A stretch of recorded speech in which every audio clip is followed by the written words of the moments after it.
এটা জাপানের একটা সেলুন। আর জাপানের সেলুনগুলা কতটা উন্নত হয় এবং কতটা সুন্দর হয় আপনাদের দেখাই। এখানে কিন্তু সুন্দরভাবে জাপানের যে সেলুনটা এখানে লেখা আছে কাটতো এবং ফার্ম, ওই যে চুলগুলা যেগুলো ফুলায় আরকি সেগুলা। এখানে দোকানের নাম আছে আকিয়া কাট অ্যান্ড ফার্ম। এখানে কিন্তু সুন্দরভাবে লাইটিং করা আছে। তো এখানে কিছু নির্দেশনা দেওয়া আছে আপনাদের দেখাই। এখানে নির্দেশনা হচ্ছে, এখানে তারিখ আছে আপনার কোন তারিখে এটা খোলা থাকবে। যে লাল বর্ণগুলা দেওয়া আছে সেগুলা কিন্তু বন্ধ থাকবে সেই দোকানটা। এখানে সুন্দরভাবে দেখা আছে।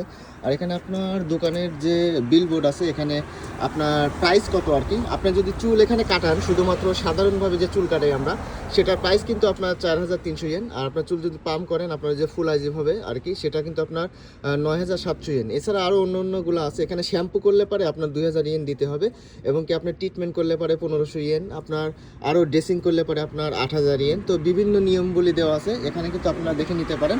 তো সবগুলা কিন্তু বোঝা সম্ভব না, আমি যেগুলো বুঝতে পারলাম সেগুলো আপনাদের বোঝালাম। তো আমরা যেগুলো চুল কাটাই সাধারণভাবে, সেটা কিন্তু 4300 ইয়েন লাগবে। তবে 1200-1500 ইয়েনও আছে, তবে এগুলো পাওয়া খুব কঠিন। বেশিরভাগ জায়গাতেই কিন্তু এখন 2500 তো 3000 এরকম প্রাইস আর কি পড়ে চুল কাটাতে।